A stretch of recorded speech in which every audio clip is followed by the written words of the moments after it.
just like this. That's fucking hilarious, J-Lo. Shit. Hey! I didn't see you there. And you didn't see me either. That's how this works. It's an audio medium.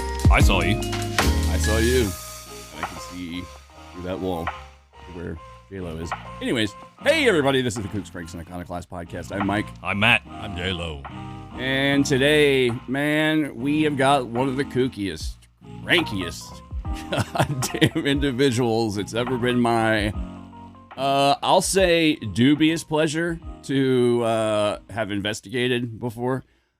Is he a counterculturalist though? So is he an iconoclast or is he just an idiot? He's a crank, most definitely, Okay. and a bit of a kook, as we'll see. We're talking about a fella by the name of Lyndon LaRouche, and before we get into everything, I just want to kick out a few nicknames for this fella and some alternative titles for this episode. Lyndon LaRouche, or Lyndon Zigzag LaRouche, or Lyndon Marco Polo, as his army name was. His nickname, LaRouche. We also wanted to maybe title this episode Demagoguery for Idiots and or Lyndon LaRouche Special Fight Club Edition DVD. And you will understand why all of these are pertinent to the subject today. This man is a complete fucking lunatic. And my God, he affected quite a bit of policy and a horrific touch to people in charge of things in this country. And You might say he was the voice of a generation. yeah, we selected this individual because we want to show, and you're going to be hearing this phrase over and over throughout this episode. Does any of this sound familiar?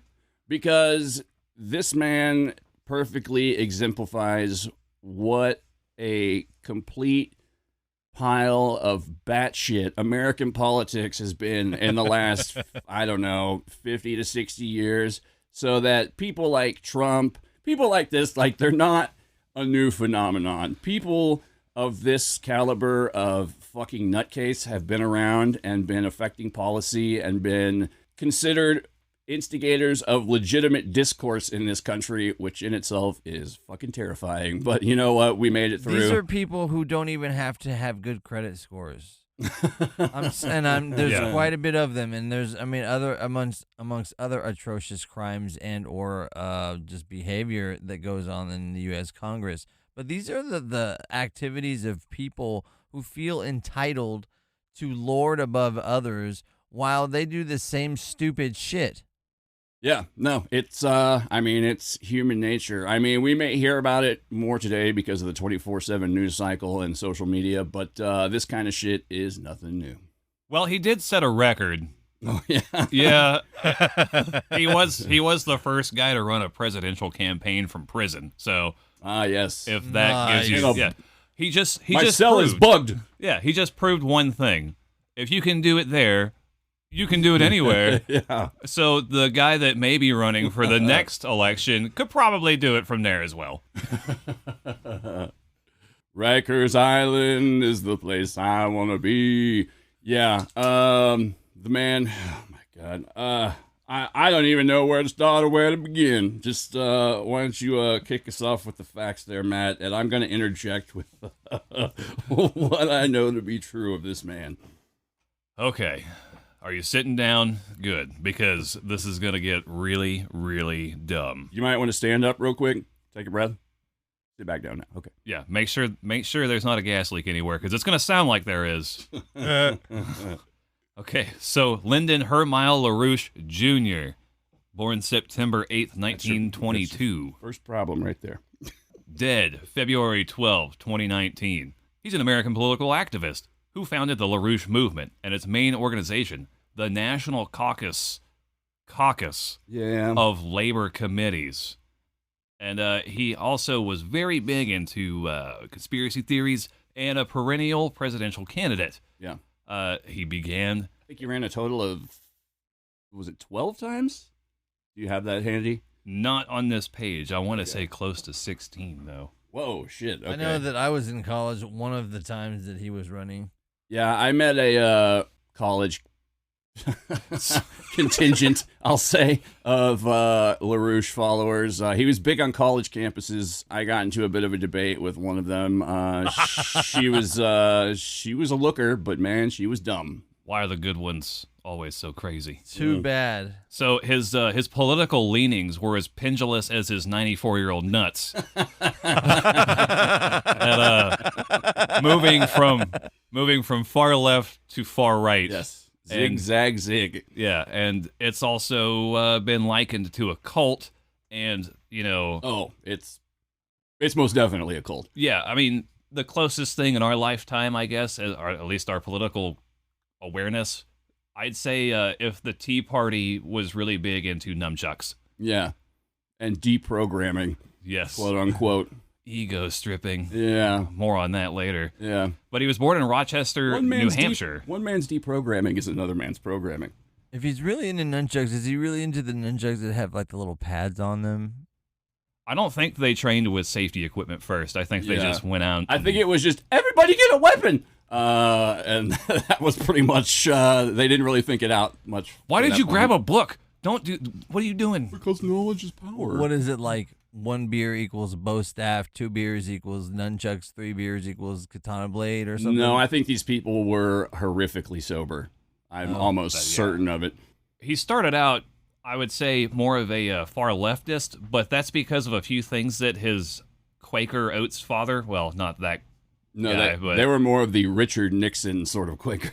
like most problems, they start in childhood. Yeah. And I think Mike actually has a pretty great explanation of why this is going to become an issue later on down the road. Yeah, his Quaker father was a huge fan of Adolf Hitler. That's the first red flag. Yeah, more red flags than Tiananmen Square in this story. Yeah, his father, he was like, that Hitler, he's a bad guy, but say what you will, but the trains ran on time. That kind of thing, Hey, honey, did you see he's on the cover of Time magazine? Man of the Year. Including being a fan of Hitler and being Quakers of the Nixon variety, they would send young Lyndon off to a Quaker summer camp with the sole intention of rooting out communist sympathizers amongst the camp counselors. So sectarian factionalism and commie sniffing were already built into this man's childhood, and I think good boy. It colored his perceptions throughout life. God. So, a little bit more about old Lyndon's daddy. So he's a Quaker and a cobbler, and you know what they say: the cobbler's kids has the weirdest goddamn fucking demagogic tendencies. He was a preach cobbler. Yes. Yeah. You like that? After returning from summer camp, his father was, at some point sooner or later, excommunicated from the Quaker community, and after that, his father started publishing pamphlets about conspiracy theories involving Quaker neighbors in the neighborhood. It was basically like Dale Gribble saying, like, Hank's a fucking Satan worshiper, or whatever, and just, like, passing these out amongst the neighborhood, and, commies under the bed, etc., things like that. That Margaret, she plays with her pewter at night. So in the 50s, he decided that he would become a Trotskyist, which is A hardened Trotskyist. yes. Sounds like the effects of an EpiPen. So, and we all know how that died. He accidentally got a lobotomy in Mexico City. Trotsky? Yeah, they went the wrong side. Yeah. Yeah. Anyways, he also started a management consultant, or started as a management consultant in New York City, dealing with labor unions, so on and so forth. And he started engaging in a lot more political activity in the 60s, where it really ramped up. Yeah, I will say his day job was as a ultra-capitalist, but he moonlight as a commie sympathizer because, he's rebelling against daddy, I guess. But he used his knowledge of communist worker programs and worker strike organization, things like that, to basically flip around and make money as a consultant on labor handling for various corporations in the 50s and 60s. So right there, that'll give you a indication as to how So if you can't Oh, find a man. niche, you Yeah. have to invent one, right? If you can't beat them, join them. And or then if you can't join crush them, 'em. beat them. Yeah. So he would go around and hand out pamphlets and all kinds of leaflets and say, you guys should unionize. And then later that day, go through the other door and say, hey, I don't know if you guys know this or not, but they're trying to unionize out there and they're going to demand more money. I know how to crush this. So if you want this to be taken care, it's almost like extortion. Yeah. Like the way he runs this Wow. thing, it's just like a revolving door. It's Smart guy. bit of entrapment, sort of. And this wouldn't be the first time that he created a solution to a problem he invented.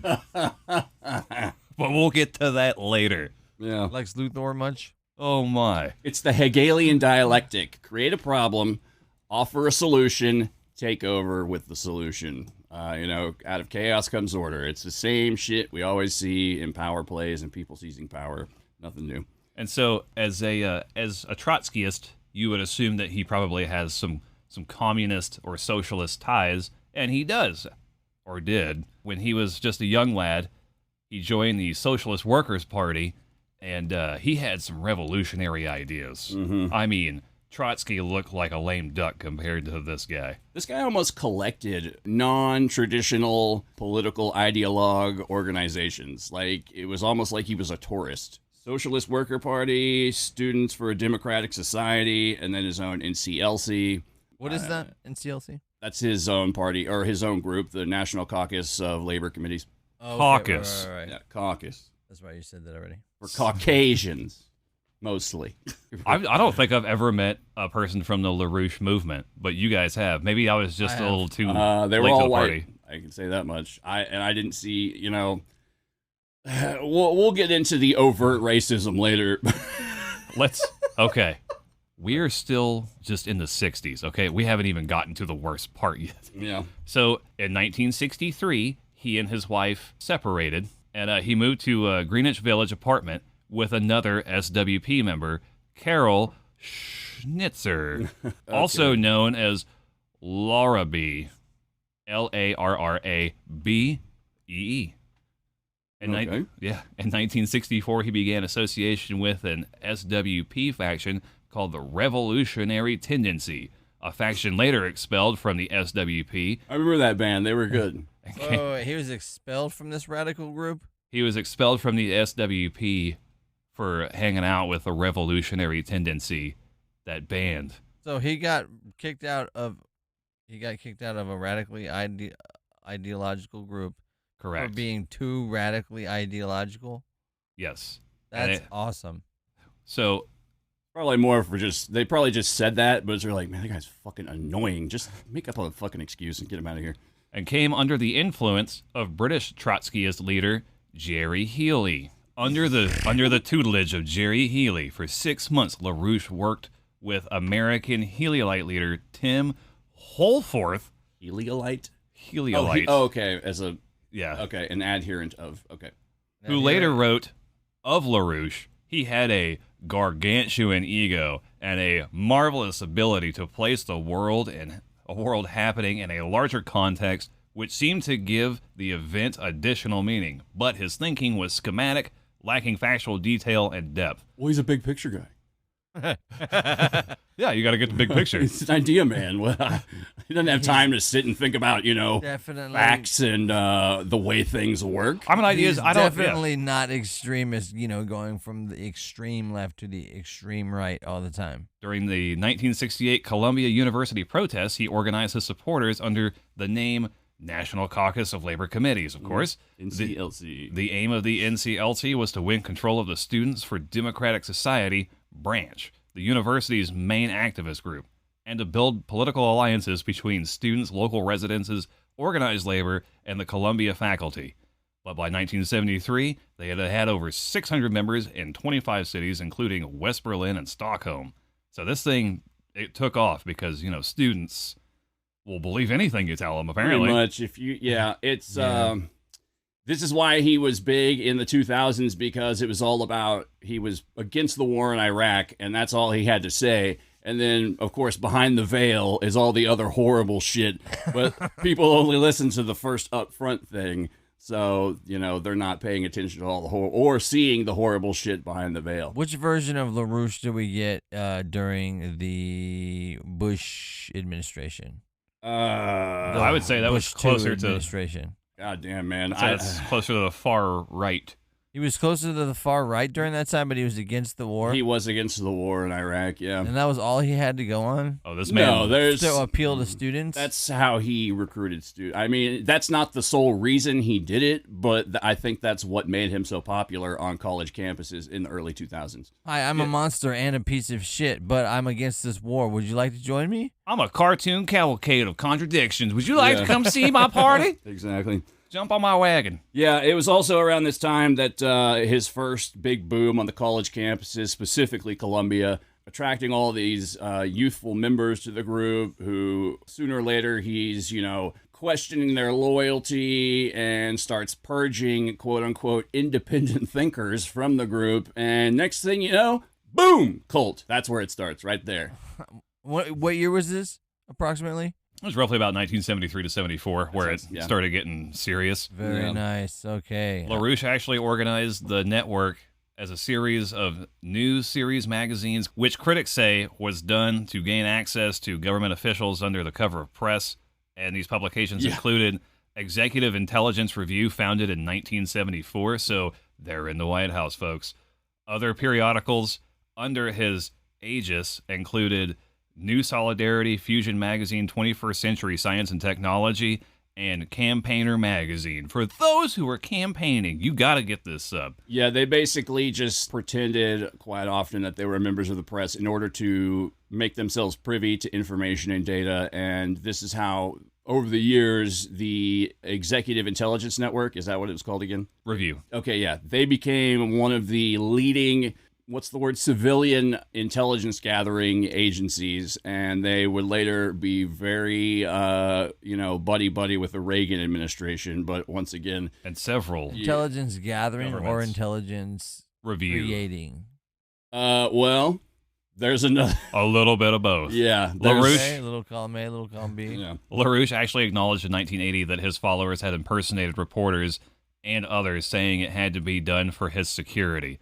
So all this under the guise of safety. Yeah, and if you thought that the boom cult was a little out of nowhere, this is the kind of memos that he would release to his followers. Impotence, fear of rats, CIA rats, KGB rats, FBI rats, trade union official rats, left rats generally, rats. Save yourself, be impotent. The rats hate anything which is not impotent. There are so many rats, gigantic, awfully monstrous beetles, malevolent beetles with beetle eyes and gigantic sexual organs are coming to rape us. Find a woman to be surrogate for your mother and propitiate the awful gigantic rat of a mother image sadist within you with another woman. You feel better at the same time you feel the awfulness of that degradation. Mother always loved you again after you were punished. Live a private life of hell. Keep your frightened self cowering within the rat mask you wear for the edification of the world of rats. Be impotent. Be a Trotskyist. And various other. This was a memorandum to his employees? Yeah, his, And members. Group members. I think that was about paying dues. He was constantly using this kind of rhetoric because he wanted to constantly remind his followers that they cannot escape the terror of politics. That was the phrase I think he specifically used. Because there's individuals like himself who make politics such a terrifying fucking thing. This is where LaRouche says, we got to strike while the iron is hot. Okay, we need to separate the wheat from the shaft, because these sexual organs are coming for people. So how does one go about solidifying their power? Operation Mop Up. Oh my. Get those janitorial supplies ready. That includes nunchucks, pipes, a board with a nail in it. I don't know what the fuck is going on at this point, but It's the Anchorman brawl. basically, yeah. The idea is he sent his minions out armed for street fighting, much in the fashion that the Guardian Angels would be known for in later years in New York, basically to just start street fights with other leftist organizations to see, once again, Project Mayhem, You know, like Yeah. it's there's a rumor or a conspiracy that this was all done in order to solidify the left against him and his group. He would later go on to just say, mission accomplished, like we've seen before with someone else on a whole fucking organizational misstep that he created himself, and comes out and says, we did it. We're done. And we won. We got those fuckers. All press accounts allege that between April and September of 1973, during what LaRouche called Operation Mop-Up, members would begin physically attacking members of leftist groups that LaRouche classified as left proto-fascists. An editorial in LaRouche's New Solidarity said the Communist Party that the movement must dispose of the stinking corpse. So armed with chains, bats, nunchucks, sticks, double-sided dong. What is the stinking corpse in this? This language, metaphor? this language that he uses. Does any of this sound familiar? The stinking corpse is the old Communist Party. This level of rhetoric and this fucking like over the top horse shit. Oh my god. So we've been here before, folks. The NCLC party members went out, and there's at least 60 assaults reported. The operation ended when police arrested several of LaRouche's followers. There were no convictions. And LaRouche maintained that they had acted in self-defense. Yes, I walked into this bookstore, and this man was accosting me by having a literacy. Yeah. He said if they try to defend themselves, gang up on them. Kick the shit out of them. It was basically just, a fucking... it was like the Warriors. I don't know what his...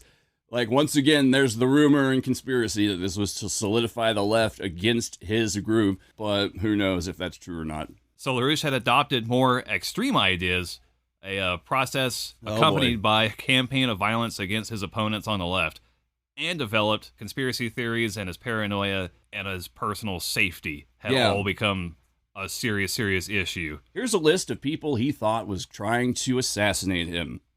The KGB, the CIA, the cartels, Muammar Gaddafi, Ayatollah Khomeini, Henry Kissinger, the Queen of England, the Loch Ness Monster, Santa Claus, Hanukkah Harry, and pretty much every goddamn ragtag group of conspiracy organization you can think of, like the International Monetary Fund, the Trilateral Commission, the Bilderbergers. Makers. Yeah. This goes into the whole "I'm special" campaign. Like, oh yeah, you know what I'm saying? Like, this is another cult tactic. It's they're out to get us. Yeah, like he's special because like all these important people are out to get him because he's such a threat to them.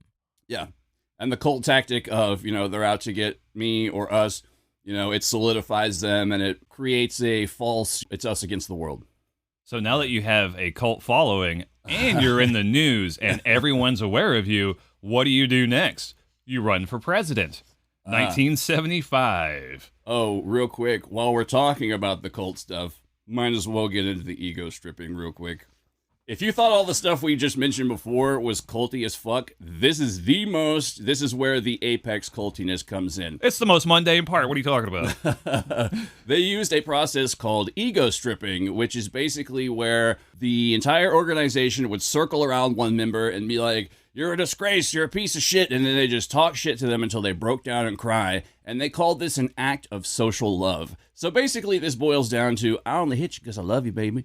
Like, this is all, once again, another programming technique, but trauma. But once again, he calls himself a deprogrammer, which we'll get into some more of that later. No, he's a programmer. Yeah, exactly. That's what I said earlier, man. One man's deprogrammer is another man's programmer. Yeah. So, March 1975. One Mr. Clarence M. Kelly, director of the FBI, testified before the House Appropriations Committee that the NCLC was, quote, a violence-oriented organization of revolutionary socialists. With that said, during the previous 2 years, its members had been involved in fights, beatings, using drugs, kidnapping, brainwashings, as Mike previously mentioned, or ego stripping, and at least one shooting. They are reported to be armed and to have received defense training such as karate and to attend cadre schools and training schools to learn military tactics. I don't think they're out for, like, everyone to have a good time. More people will come if you bring punch and pie. I'm just saying. This is also around the same time that he told his followers, if you let the CIA capture you, if you let them, and are imprisoned and tortured, the first thing you should do is eat your own shit, because that will prove to your torturers and captors that your mind has been broken, and they are sure to let you go afterwards. So the sort of in-house motto amongst the followers was, are you willing to eat shit and die for your beliefs? I'm paraphrasing, of course, but that's more or less, that was the level of commitment that they were looking for. Just go to scat immediately. Of course, hey man, we're just immediately going to go to scat. What other measure of loyalty is there? I'm a scat man. Boop, boop, boop. And with that, we're going to go on break or strike. We'll be back after the break.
Hey, everybody, and we're back with even more craziness, because, my God, it just goes downhill, uphill. I don't know. Depends on what your standard of crazy is, but one of those, that's where we're going. We'll keep it pendulous. Yeah, much like his old man nutsack, I believe you mentioned earlier.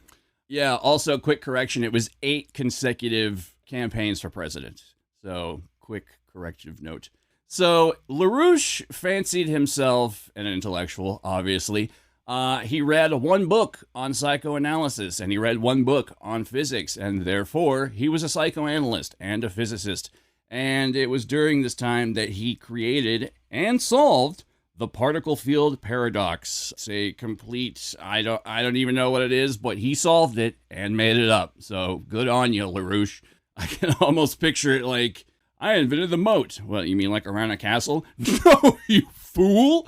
I mean like a dust particle. I don't know. This is the kind of madness we're talking about. Because he also fancied himself a psychoanalyst, this was also why he felt that he was able to act as a deprogrammer of people within his organization. Is this like his version of the anti-life equation? The despair code. Yeah. His second wife, Carol, left him. Well, not wife, I guess. She took his last name, even though he wasn't using the last name. He was going by Lynn Marcus. Anyone who applies themselves with various noms de plume, etc., and uses them throughout their daily life is obviously already got something wrong with them. But yes, for much of his life, he went by the name Lynn Marcus. And his wife, Carol, took the name LaRouche. But she would soon leave him for a British NCLC member, which I think is where a lot of his anti-British sentiment comes from. No way. Yeah, he's a little butthurt. Wait. He created the NCLC, didn't he? Yeah.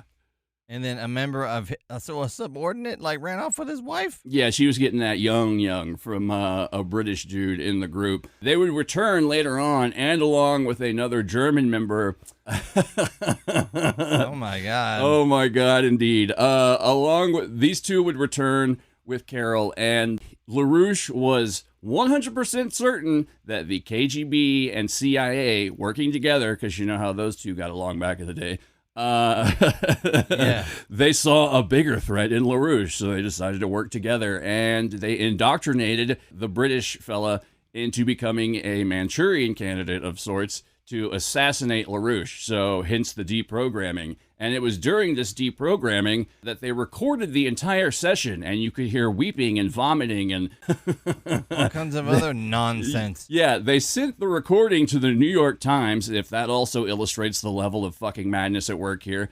And you can hear someone in the background saying, "Increase the voltage," to which the LaRoucheites claimed that, no, we meant on the lamps that we were using to shine in his face. It couldn't be anything involving car batteries tied to his testicles or anything like that. He deprogrammed individuals and sent the tapes to the NY Times.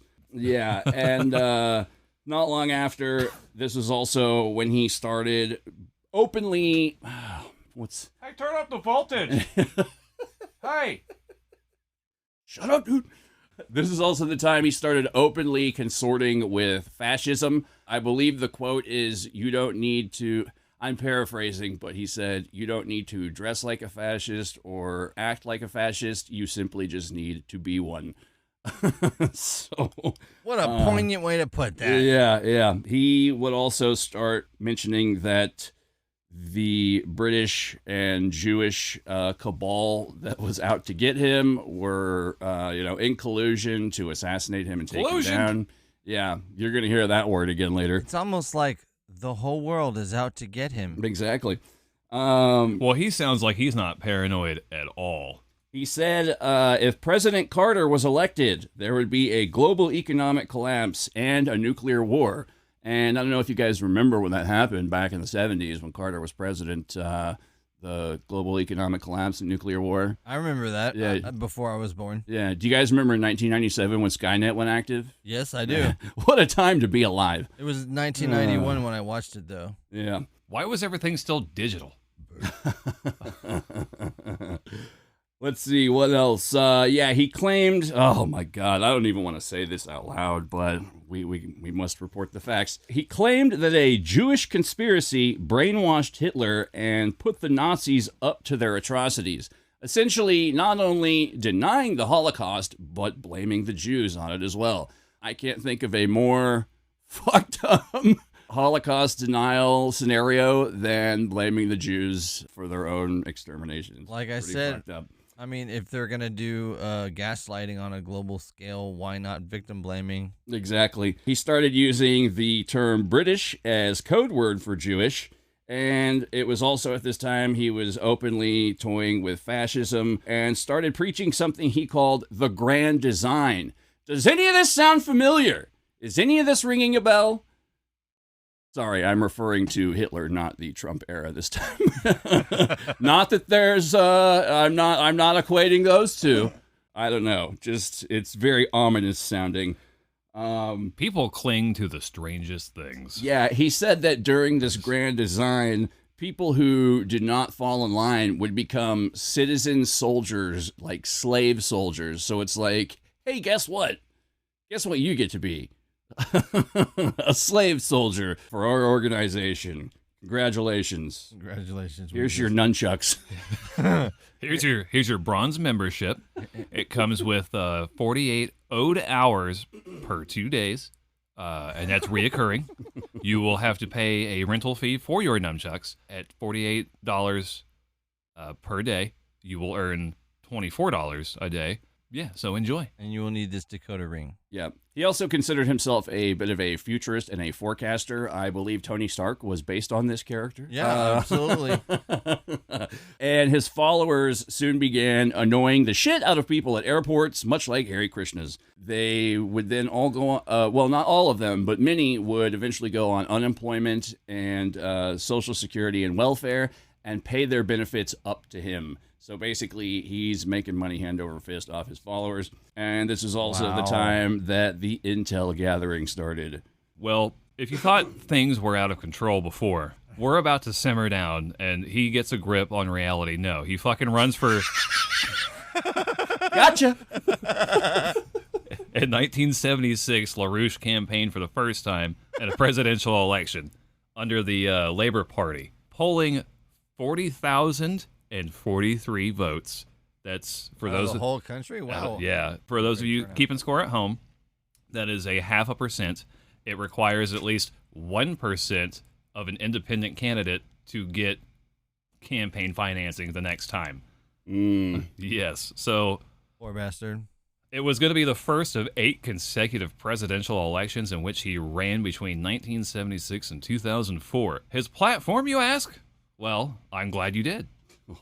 As Mike mentioned earlier, his platform for the 1976 campaign was by 1980, there would be mass famine and a virtual extinction of the human race within 15 years, and proposed a debt moratorium, nationalization of the banks, government investment in industry, especially in the aerospace sector, and International Development Bank to facilitate the higher food production. Lasers, Linda. Lasers. His campaign included a half-hour television address Oh, my God, where he compared himself to FDR. in which he allowed... A 30-minute fucking campaign commercial. Can you imagine how many fucking remote controls must have been just clicking the fuck away? Oh, my God. This allowed him to air his views before a national audience, something that became a regular feature in this campaign and later ones. The satanic Henry Kissinger is out to kill me in conjunction with the Trilateral Commission. The Bilderbergers have stolen my victory garden. I don't know. So, shortly after this, Stephen Rosenfeld of the Washington Post said the ideas that belonged to LaRouche were not only part of the radical right neo-Nazi fringe, and his main interest lay in disruption and disinformation. He called the NCLC one of the chief polluters of political democracy.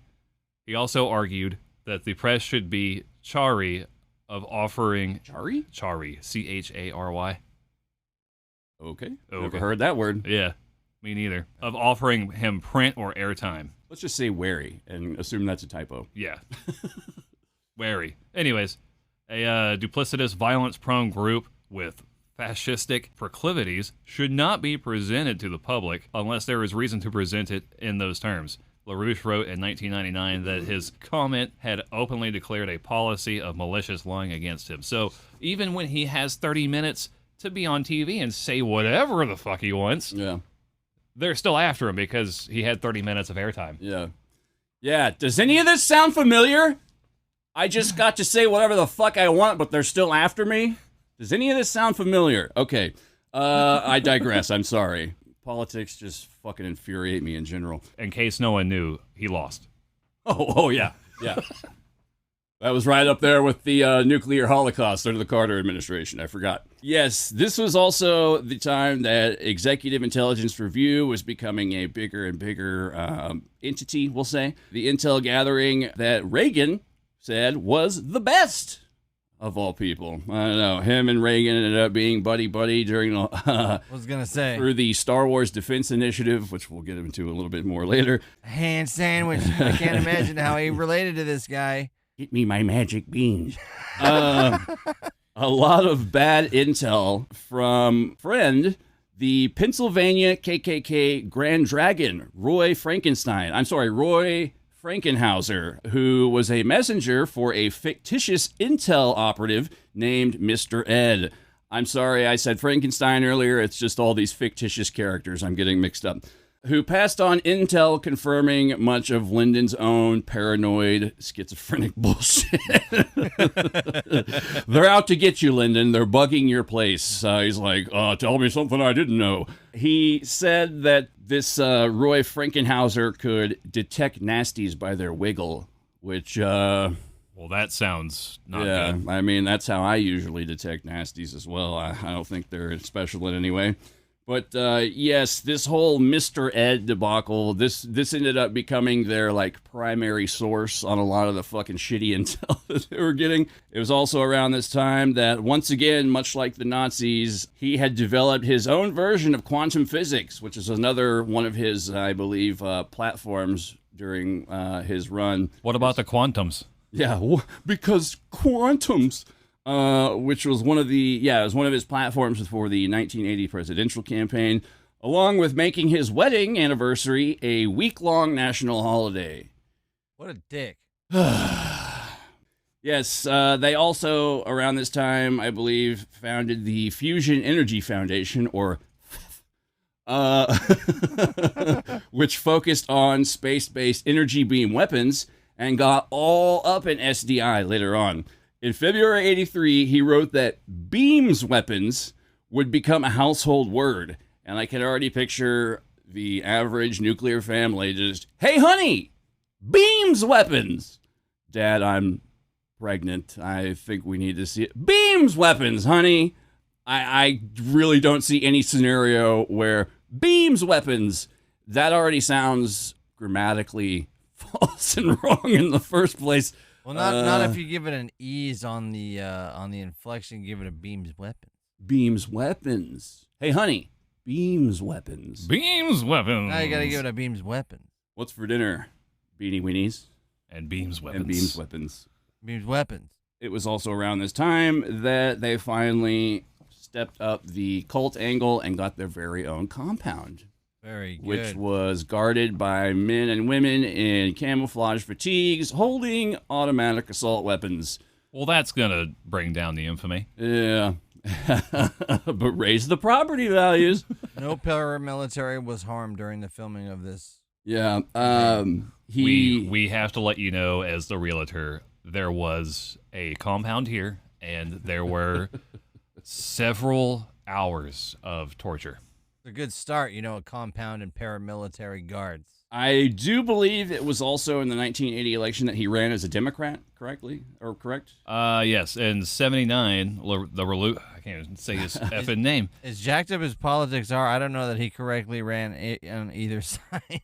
Well, in 79, he actually conducted most of his U.S. electoral activities as the National Democratic Policy Committee, a political action committee, or PAC. Yeah. Pac-Man. Yes, which we all have our own opinions on those. Mm-hmm. The name drew complaints from the Democratic Party's Democratic National Committee. Democratic Party leaders refused to recognize LaRouche as a party member or seat the few delegates he received in his 7 primary campaigns as Democrat. They really didn't... Yeah, the primary Democratic nominee was Walter Mondale at the time. And damn it, Mondale. Yeah, LaRouche particularly fucking hated Mondale. I don't know why exactly, but they ran as Democrats talking shit about the other Democratic frontrunner. So yeah, talking shit about Mondale and praising Reagan and... Would you like to hear the campaign he ran on for the 1980 election? Yeah, sure. Platform includes a return to the Bretton Woods system, including a gold-based national and world monetary system. The metric system's out to get me. Fixed exchange rates, and abolishing the International Monetary Fund. Of course.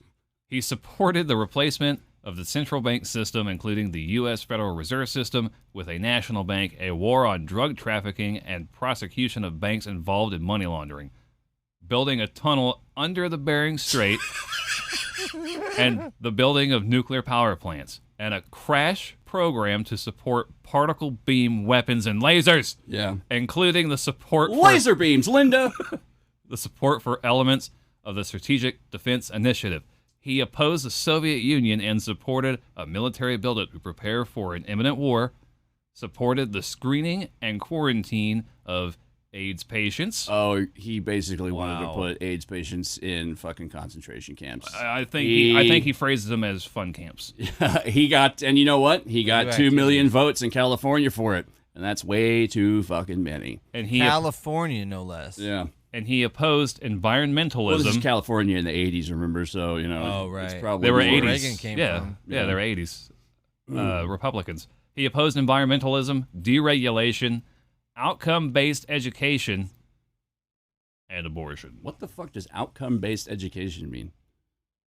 That's an excellent question. Do you? Okay, see, I would think that we won't graduate them unless they get an A. I was just listening to this list of his platform bullet points, and I will say, yes, the International Monetary Fund, they're not good guys.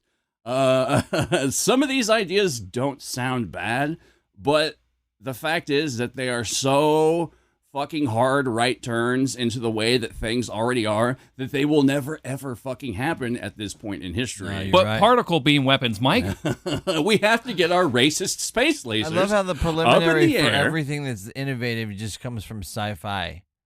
Well, I mean, once again, this was, you've got a man in the White House who's slowly losing his fucking mind. He's playing with his magic beans. He's got the mind of a child at this point. So, lasers. I once played a laser in a movie. He could have Chimps. pushed for the innovation of new technologies that would create weapons that would keep us the safest. Yeah, it's called cocaine. Yeah, but instead, he specifically targeted Beam's weapons. Like, why is this guy so specific on, like, certain criteria of, like, bullshit? The idea behind it is because this is still the Cold War and you have nuclear threat looming over everyone's head he at wanted the to same blow time. up missiles. Yeah, but at the same time, Reagan was also constantly talking about alien threats, etc. I mean, what if somebody came, a contractor came and was like, "Hey, we created this badass sound engine that will totally disrupt a whole barrage of nuclear missiles." I don't know. But it's like you couldn't do it under his fucking whatever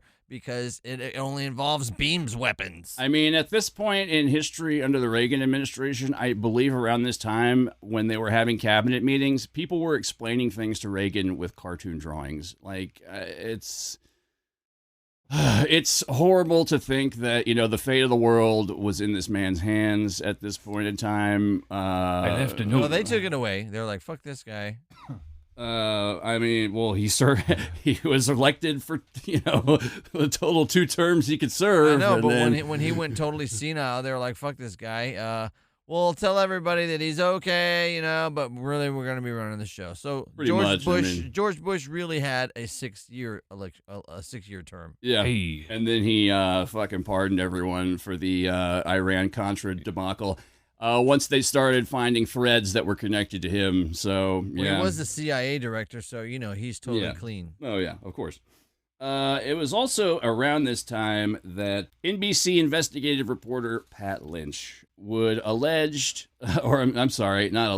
would actually call LaRouche an anti-Semite, after which LaRouchians protested outside NBC with signs saying Lynch Pat Lynch. How clever. Oh, yeah. As well as putting signs and flyers up around Pat Lynch's mother's neighborhood and front yard saying that she ran a call girl service out of the house. Dirty tricks. Does any of this sound familiar? Yeah, somebody's got to make a living somehow, right?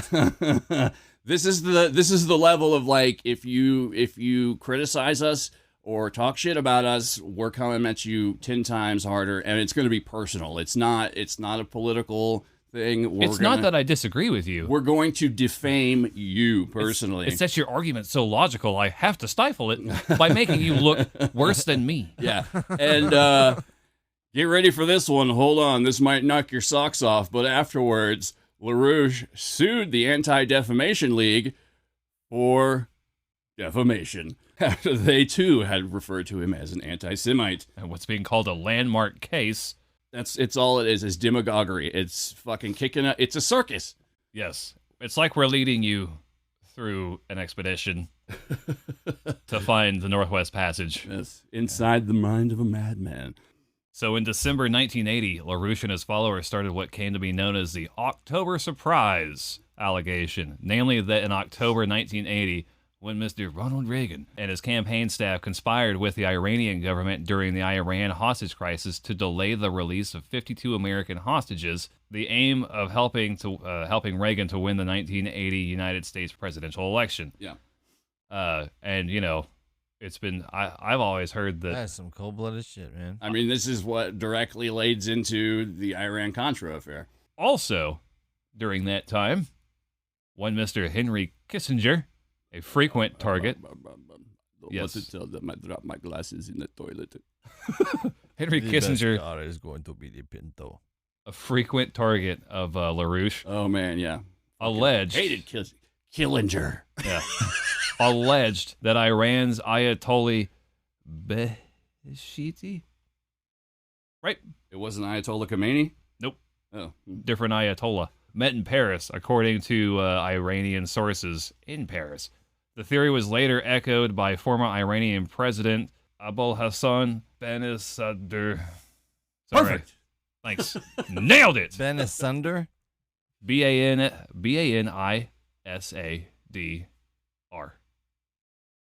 Moving on. Anyways, and former Naval Intelligence Officer and National Security Council member Gary Sick, who throws the sickest fucking parties. U.S. sources told Washington Post in 1985 that the LaRouche organization had assembled a worldwide network of government and military contacts, and that the researchers sometimes supplied information to government officials. Norman Bailey, formerly with the U.S. National Security Council, said in 1984 that LaRouche's staff comprised one of the best private intelligence services in the world. Yeah. Also, when they won the NCLC, won the Illinois Democratic primary, and they found out that they had won whilst holding a mock exorcism outside of a college professor's house that they claimed was a demon-possessed warlock. During his anti-AIDS campaigning, he started a movement called PANIC, which stood for Prevent AIDS Now Initiative Committee. And he claimed that AIDS was a man-made disease created long ago by cults in ancient Babylon, and that he wanted to quarantine AIDS patients in what were essentially concentration camps. He got 2 million votes for Prop 64 on the 1986 ballot. That's when it was, yeah.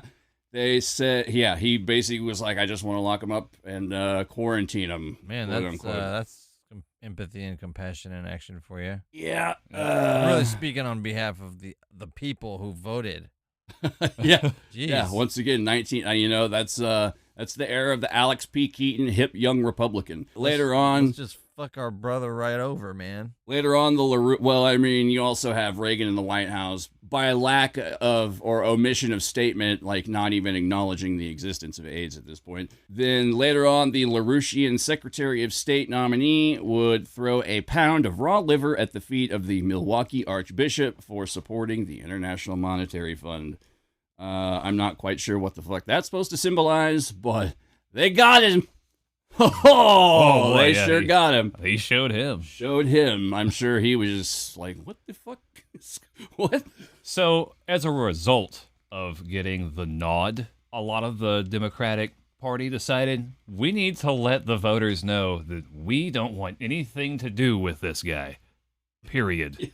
At all. Let everybody know, hey, you know what? In fact, I need to know who you guys and your LaRouche candidates are.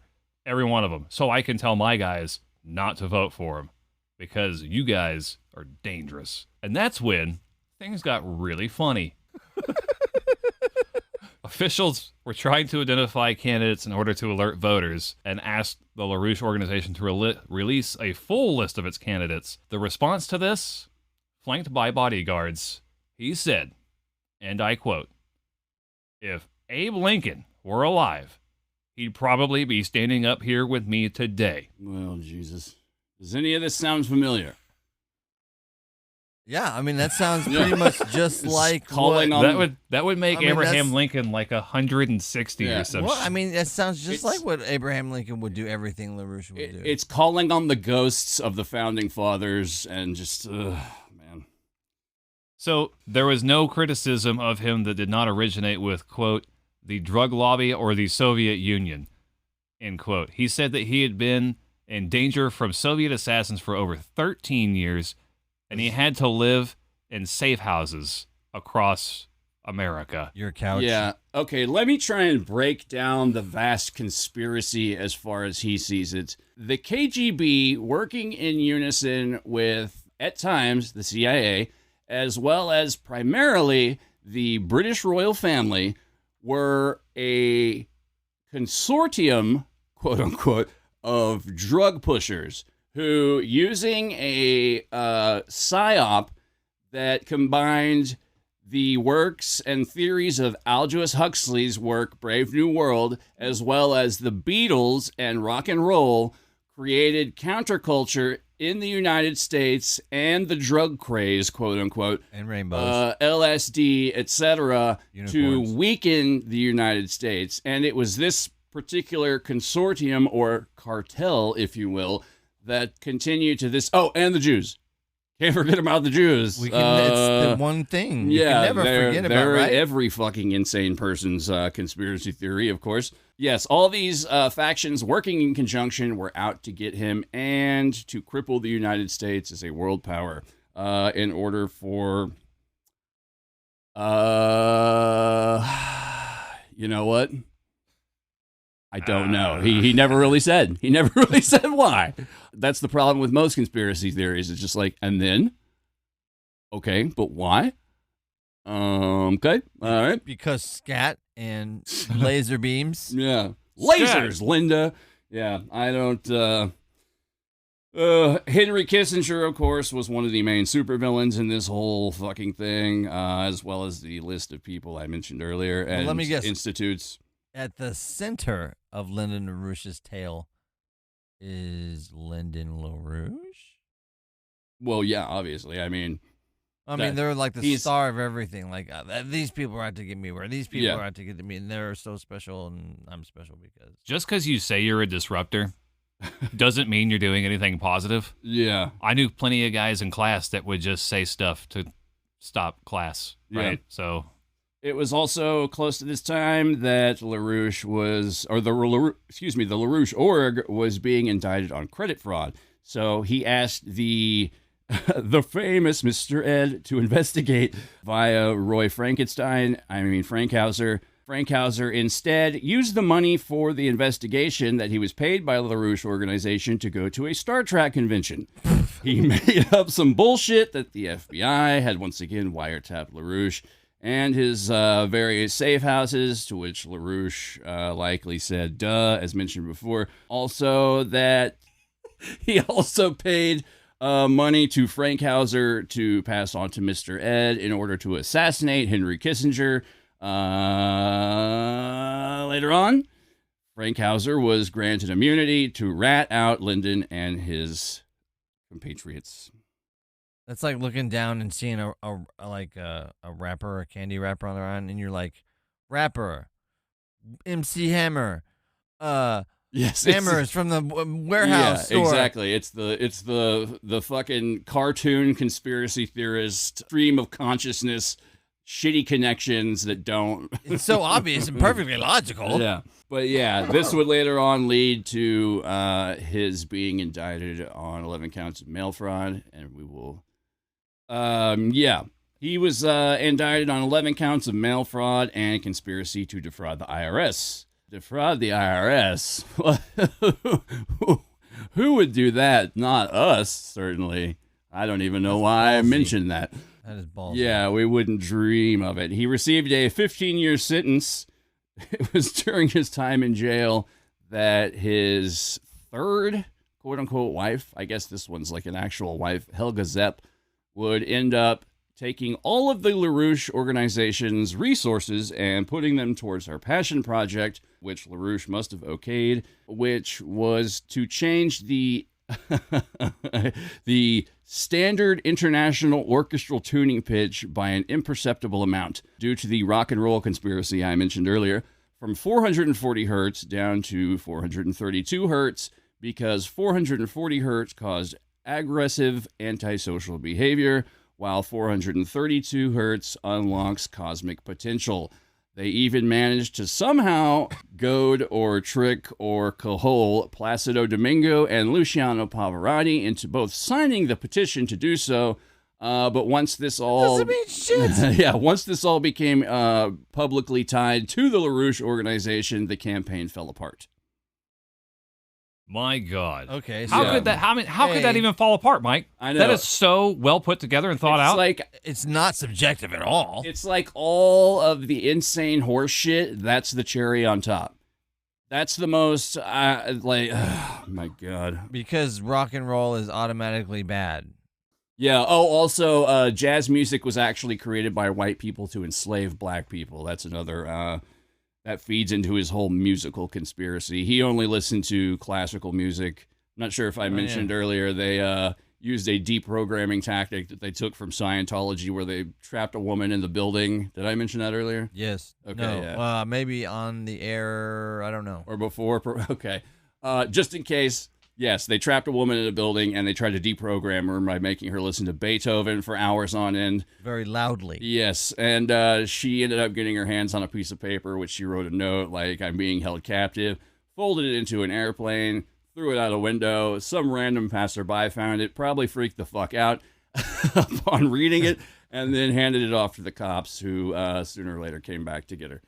Yay. And they said when they found her, "Oh no, she's just detoxing. Look, she's crazy. She's eating her own shit." That's right. Scatman. We did mention this. Fun on a bun. So while in jail, he decided that he would run for president again because you can. Yeah. You know. In some states, yeah. Yeah. There's only certain felonies that will prevent you. I can picture him in jail, like, being that one of those guys, like, 167, 789, don't look now, my bacon smelling fine. Just like one of those, like, Farrakhan type dudes. He, like, gets, I don't know, converts to Islam and starts wearing, like, the fucking daishiki and just... Well, it's funny you mentioned that, Mike. Ow. Because he's just collecting fucking, oh, man. This is about to get very, very out there. Just when I think we've brought this back in and have this under control, it just springs to life again. So things actually did kind of calm down while he was in jail, but until he was released on parole in January 94, this is when things began to get silly again. In 94, his followers joined members of the Nation of Islam to blame the Anti-Defamation League for what allegedly crimes and conspiracies against African Americans, reportedly one of several such meetings since 1992. In 96, LaRouche was invited to speak at the convention organized by the Nation of Islam's Louis, I'm going to butcher this name, I'm sorry, Farrakhan and Ben Chavis? Chavez? Chavis. Chavis. I don't know. Chavis, I just know that Farrakhan is the head of the Nation of Islam. That was the man. Yeah. Then of the National African American Leadership Summit. As soon as he began speaking, also known anti-Semites. As soon as LaRouche began speaking, he was booed off stage. Yay. I'm surprised he even got asked to fucking show up with his fucking neo-Nazi and KKK connections. I think that maybe they were just doing it to prove a point. Maybe. Well, I don't know. That could also be like the enemy of my enemy is my friend. Maybe, I don't know, because of all the anti-Semitism. But who knows? Later in 1996, the Democratic Party... This is also very confusing. I just, my brain is blossoming like a flower inside out over and over and just turning in on itself. It pisses me off that people like this get away with the amount of shit that they get away with. Well, we're not even through the 90s yet, guys. Come on, we got this one more decade. You just gotta get some followers behind you, and And a hot poker for the a-hole. Get a couple signatures, and you're off to the races. Nice. In 96, he received enough votes in Louisiana and Virginia to get one delegate from each state. One. But before the primaries began, the Democratic National Committee chair, Donald Fowler, ruled that LaRouche was not a, and I quote, sane man, bona fide Democrat because of his, quote, expressed political beliefs, which are explicitly racist and anti-Semitic, end quote. Wow. And because of his... Someone finally said it out loud. Or, well, yes. And because of his... Someone in power that's not part of the media, at least. His, quote, past activities, including exploitation of and defrauding contributors and voters. Yeah. End quote. Fowler instructed state parties to disregard votes for LaRouche. Please don't let him just... If you see him walk through the door... Yeah. Just arrest him on site. Just off the property. He's not welcome. The Democratic Party sooner or later was just like, don't even pay attention to his name. They were at least unified in one thing there. Yeah. But you got to know. You got to go. See, that all, I mean, man, I'm probably I'm definitely giving this man too much credit, but like going back to the whole organizing the left by like giving them someone to hate, an organization to hate. Maybe he like was trying to organize the Democrats in the same way, but I very much doubt it. I don't think that party's ever going to canonize him or anything. Oh like that. no. No, like being, Like, say hello to the bad guy, you know, like. This is before the Tea Party, folks. This is before. Yeah, all this is very Tea Party. Yeah, you said, which one was that? The 2004? That was the 1996. Okay. Okay, so early 2000s, and then I'm going to hand it over to Mike, because this is just, God, dude, I'm pretty much done with this guy. In the early 2000s. Isn't it fucking unbelievable? I mean, man, I don't know. Once again, it's just amazing to me that, and I'm not advocating it in any way, but it's just amazing to me that no one obliged him and actually made an attempt on him. You know, I think he openly invited it. Oh yeah, but you know, you got to travel back in time and knock out. Well, I mean, you know, they had all those nunchucks. What are you gonna do? Yeah. The more you guys talk about it, the more it just pictures me seeing somebody doing a bit where they're just like, okay, this is the only thing that's funny, and then the guy just starts diarrheaing out of his ass, and then you just see it pouring out of his ass, right? And that's it. That's all you see, right? And he stops, and then he does it again. Same thing, exact same thing. Like it got a laugh one time, so he just keeps doing it. Yeah, it's this and whole then, thing. And it just goes on for like 15 minutes. Okay, yeah, I just see what you're saying. Piling it on, and you're just like, I can't believe this is still going on. Yeah. You mean they made a 10th movie about this? Yeah. Rob Schneider is a bloobity blue. Yeah, like, man, this, once again, like. Lyndon LaRouche and Rob Schneider are on a road trip. Oh, my God. Yeah, I mean, once again, today, it only seems crazier because we have the 24-hour news cycle and social media. But once again, we've been here before, and we made it through, folks. We're going to be okay. It might seem like dark times, but, you know, crazy assholes come out of the woodwork all the time. Our democracy will survive. The good news, he's dead. So, early 2000s, LaRouche founded the worldwide LaRouche Youth Movement in 2000, saying... That's who we were talking about earlier. Yeah, those were the people that may or may not have accosted J-Lo and Mike. I'm being raped by nutty ideas. Saying in 2004 that it had hundreds of members in the U.S. and a lesser number overseas. During the Democratic primaries in June 2000, he received 53,280 votes, or 22% of the total, in Arkansas. Despite finishing above 15% threshold needed to obtain delegates, LaRouche again was told, "Get the fuck out of here. You're not welcome," and was barred from attending the 2000 Democratic National Convention. And then Mr. Sandman from the Apollo Theater came out with a broom and swept him out of the building. It's like he's the wrong kind of crazy, and he doesn't know. Like, he thinks he's a psychopath like the rest of the politicians. That's the problem with crazy people, is they don't know that they're crazy. Like, that's the true measure of crazy. Like, oh, get out of here. You're not crazy, And I guess. I just wanted to add this one very last note on here because I felt it was poignant. In 2005, the People's Daily of China covered LaRouche's economic forecasts and published an 8-part interview with him. The interviewer wrote that LaRouche was, quote, quite famous in mainland China today. Whatever they meant by that, I assume they meant this guy is fucking nuts. And don't listen to him. You know what? I think it might be something even scarier than that today. I think they're actually listening to his economic forecasts and possibly, I mean, what I will present later may have a little bit to go towards that.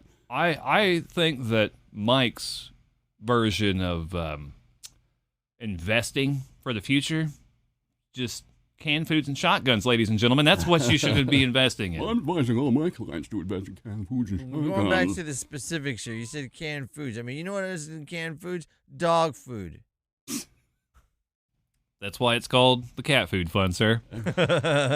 It tastes just like it Beams smells. weapons. In 2004, he campaigned with a repeat slogan, which goes a little something like this. I have a better chance of being elected than you do of surviving if I am not.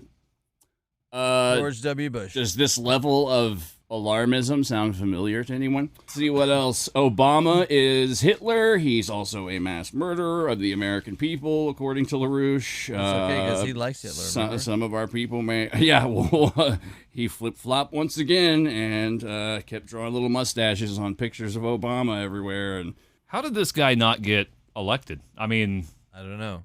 That's what I'm saying. Like, if this guy were around today, hey, man. I like how we have the threshold of crazy, though. Like, we have Trump. It's like, okay, you can be as crazy as Trump and be in the White House, but you can't be LaRouche. We were talking about Reagan earlier, right?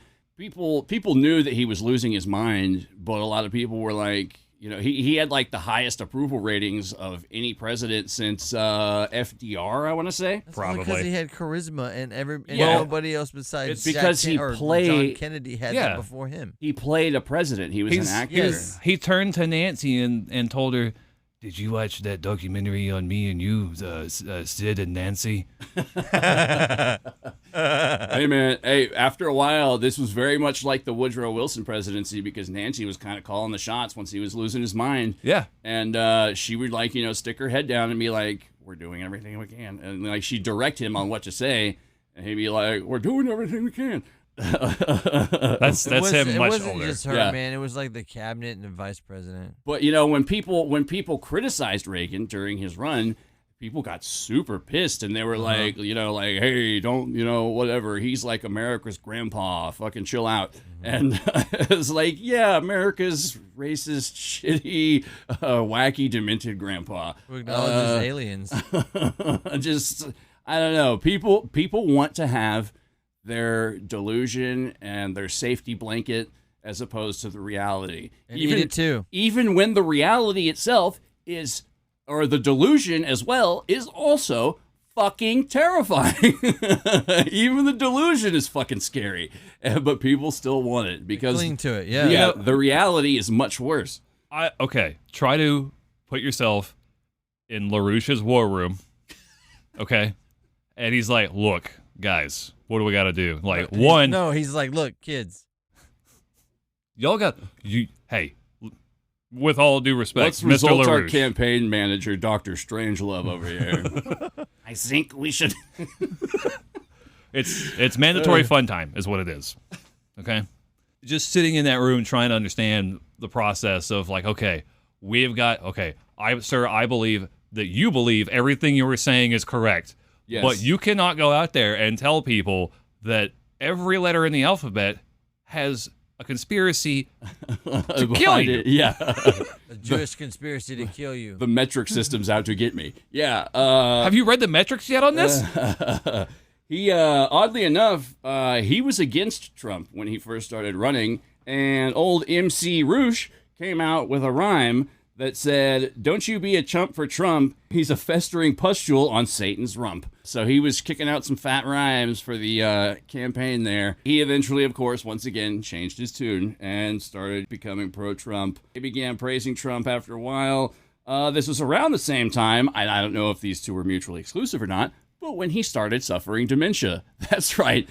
It was only then he was... what's the word? Diagnosed with dementia at this point, we'll say. I think we need to talk about Lyndon. I think his mind may be slipping. Now that he's old, we've acknowledged it, but we think he's always been demented. This was when he also started posting various quote-unquote fireside chats to YouTube and would mention things such as his organization teaming up with China to investigate the dark side of the moon. Rock on. But, I mean, I don't know. That's just another drop in the ocean of fucking nuttiness that, like, once, if you had said that, maybe amongst some other cogent thoughts, okay, I'll get behind it. But amongst all the other horse shit and craziness you've said in your life, it's just the cherry on the sundae. Not long after that, he died at the age of 96. His followers refused to divulge the cause of death, but, 96, I wonder what it was that got him. 96. Huh. I don't know. I guess they never saw it coming, you know? Who knows? It may have been all the drugs in his system, but I'm not sure. It may have just been... I doubt this man ever did a drug a fucking day in his life. I don't think so. I think he did a lot of coke. That's just speculation. We can't prove or disprove. And, you know, I'll tell you this. Did you know that it's actually harder to prove that you are sane after being proven insane. No? And he didn't give two Fs Yeah. whether you thought he was sane or not. He didn't have to. He had unquestioning loyalty from his followers, and they still, to this day, are affecting policy. I have actually found an article from Mother Jones. I'm not going to read the whole thing because it's super fucking boring, but I'll basically sum it up for you. Roger Stone, known political human monkey wrench, was very much a fan of LaRouche's ideas. He called him prophetic. There was a known LaRouche... time? Very, like in 2016, during the election. And there was a known LaRouche delegation taken to Russia, along with Roger Stone, via, I think he was on a conference call with them or some shit, I believe. These people got together with some Russians and basically were consulted on their whole dirty tricks campaign things, that they like he did with Pat Lynch and fucking saying that his mom ran a whorehouse out of her house, stuff like that, personal attacks, etc. How to turn one party into fucking cannibalizing itself, How to splinter everything and destroy all progress. She looks bad because she had to make a living. But, they consulted the LaRouche group, and, there's talk of them being consulted in the whole idea of Russian collusion. They are mentioned offhand in the Steele dossier. So, I mean, this guy, even from beyond the grave, he walks among us. Terrifying indeed. Yeah. The prospect of, I mean, you know what? No, it's not. I mean, yes, it is terrifying, but every day is terrifying. Like this is the new normal, and everything is fucking constantly just So there's a difference. The only thing I have to call me is ASMR. That's the new thing that is calming. Yeah, unless it's brainwashing, because I hear a lot of Russians do it. Yeah, they do, and they're really good at it. It's like someone is squeegeeing or cleansing. These are the words of people who don't feel it. Some kind of disinfectant. Of the brain. A process of I don't know. Yeah. Laundering. Yeah, sure. Something like that. Oh, pretty man. tingly. It feels good. Well, I, for one, am very horrified to know that someone could go from zig to zag like that. To zug. for almost 60 years, still maintain some semblance of a cohesive group. It's amazing it's amazing what a group of people will do if you tell them to do something. Yeah, it's just the level of just outrageousness and just fucking circus maximus that we live in. It's not anything new. Once again, we've been through this before. We'll make it out. The times aren't as fucking crazy. I mean, y'all will. Yeah, maybe not. You guys listening. Who knows? People like to act like things right now are just anomalies, and that the country's more divided than it's ever been, etc., and all this horse shit. Yeah, I would disagree with that because, case in point, the Civil War. Yeah. Well, some people say we're ready for a round 2. Who knows? I hope not. I doubt it very much. Nobody wants to fucking kill their neighbor. Nobody wants to, well, okay. They will, though. Yeah. They will. There's an exception to the rule. Yeah. I mean, most people are about, 3 or 4 meals away from going completely fucking insane. Once you start fucking with people's food and resources and whatnot, but, that's just, money. Yeah, that's human nature. They shut down my favorite restaurant. What the fuck? Truth be told, if you start fucking with mothers' babies, they go insane and get real violent. I mean, that happened. That has happened over and over again, too. But I'm mainly thinking of the French Revolution. That's what? Yeah, because they were starving. Like, they were getting the wage disparity. Wage disparity? Yeah, between the aristocratic class and the working class became so great that babies were starting to starve. And then it just came to a head. And then these mothers just started kicking in doors and just started slaughtering whoever. Huh. Well, maybe they'll do like the Reagan years and, we'll have another cheese surplus and we can feed all these people moldy old government cheese. I don't know. There may be a solution right around the corner. Who knows? It just takes a fucking inventive psychopath to come up with something. The only cure for psychopaths is another psychopath? is a good guy with a psychopath. That's what history has shown us. But, man, I really hope this time we could do it different. Yeah, I don't think so, man. I mean, as much as I like to consider myself an idealist, all this just shows that nothing changes. Where it's human nature, and unfortunately, we're just prone to it. So unless we hurry the fuck up and evolve in some way, hint, everyone. I don't know. Mike looked right at me when he said that. There's, we're gonna have to find a way to, achieve escape velocity. What are your hand signals? What? I was going to say we want to find a jump off and Yeah. Anyways, terrifying, but you know what? Thank God he's dead. We're also, we have a new level of fear threshold and immunity to this kind of terror in life. So, and I'm sure it'll keep going up in the future. Anywho, that's our time for today. Thanks for tuning in. We're going to be back to the super weird shit next week. This wasn't weird enough. Yeah, I mean, today was a little more down to earth, but we're going to get a little more supernatural next week. We're going to Japan once again. I don't want to tell you any more than that, but we're going to get supernatural. It'll be fun. Check it out. Thanks for tuning in. This has been the Kooks, Franks, and Iconoclast podcast. I'm Mike. I'm Matt. And I'm J-Lo. And if you want to get a hold of us, send us an email at kcandicast@gmail.com, or you can visit our website at kooks-franks-and-iconoclast.com. Peace. Peace out, Day Day. Ow!